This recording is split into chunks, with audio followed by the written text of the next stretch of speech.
अनीता शर्मा हूँ और मैं यहाँ प्रोफेसर ऑफ मेडिसिन हूँ। पिछले 30 साल से यहाँ काम कर रही हूँ।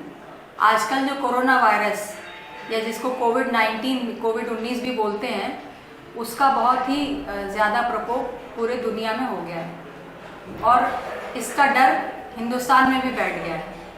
हालांकि अभी हिंदुस्तान में जो पेशेंट हैं वो बहुत कम है दुनिया के मुकाबले। कल तक शायद करीब 154 मरीज थे, तो इसलिए ये स्टेज 2 में है भारत में। स्टेज 2 का मतलब कि जो मरीज बाहर से हिंदुस्तान आ रहे हैं ये उनके द्वारा फैला हुआ है, तो या तो उनमें पाया गया है या जो वो जिससे मिले उनमें पाया गया है। अभी तक ये ऐसा केस नहीं हुआ है कि हमारे कम्युनिटी या गांव देहात के मरीज डायरेक्ट आने लगे हमारे पास। अगर वो स्टेज आएगी तो वो स्टेज 3 होगी और वो बहुत खतरनाक है हिंदुस्तान के लिए। हमें स्टेज 3 में आने से बचना है। इसके लिए मरीजों को और कॉमन जो जनता है उन्हें ये समझने की ज़रूरत है, पहली चीज़ तो इससे डरना ज़रूरी नहीं है, पर इसके लक्षण समझना ज़रूरी है। और उसके लक्षण ये हैं कि या गले में खराश हो, गले में दर्द हो, गले में दर्द के साथ बुखार हो, खांसी हो, या खांसी के साथ 1 ही 2 दिनों में सांस में दिक्कत आने लगे। ये लक्षण कोरोना के हो सकते हैं, बशर्ते अगर आप किसी ऐसे व्यक्ति से मिले हो जो दिल्ली से आया हो या नोएडा से आया हो या उन मरीजों की संगत में रहा हो जिन्हें ये बीमारी हुई है। इन लक्षणों को समझने के साथ ही बचाव बहुत ज़रूरी है। बचाव के लिए सबसे ज़रूरी चीज़ है किसी भी भीड़ वाले स्थान पर ना जाए, क्योंकि वहाँ किस मरीज़ को, किस व्यक्ति को सर्दी खांसी जुकाम हुआ है और वो कहाँ से आया ये हमें पता। तीसरी ज़रूरी चीज़ ये है कि आपके हाथों का साफ रहना।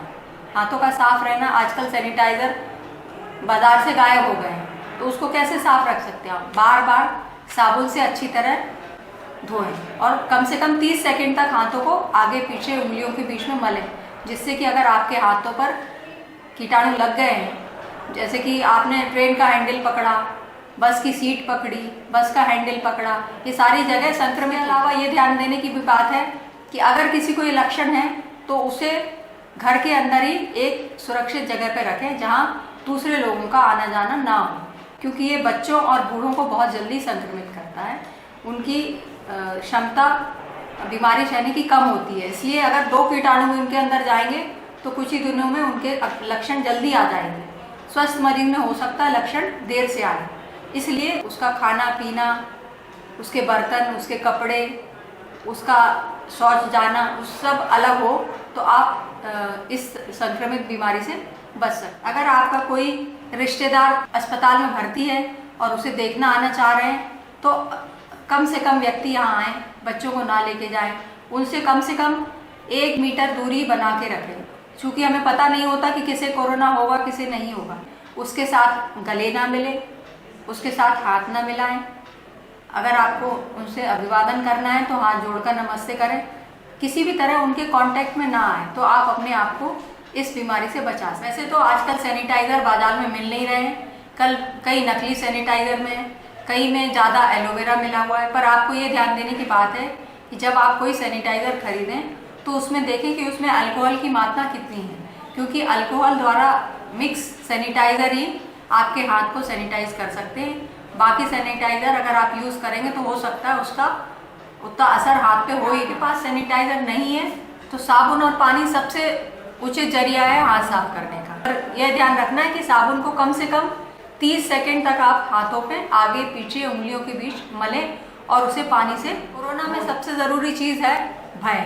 भय से आपको बिल्कुल बचना है, क्योंकि अगर आप किसी भी चीज़ से डरेंगे तो उसका आप सामना नहीं कर सकते। डर से ऐसी भी चीज़ें होती हैं बॉडी के अंदर कि हमारे हार्मोन बढ़ जाते हैं, तो वो आपको और ज़्यादा उस बीमारी के लिए वो बना देते हैं कि आपको बीमारी आ जाए। इसलिए डर से बिल्कुल भयमुक्त रहें।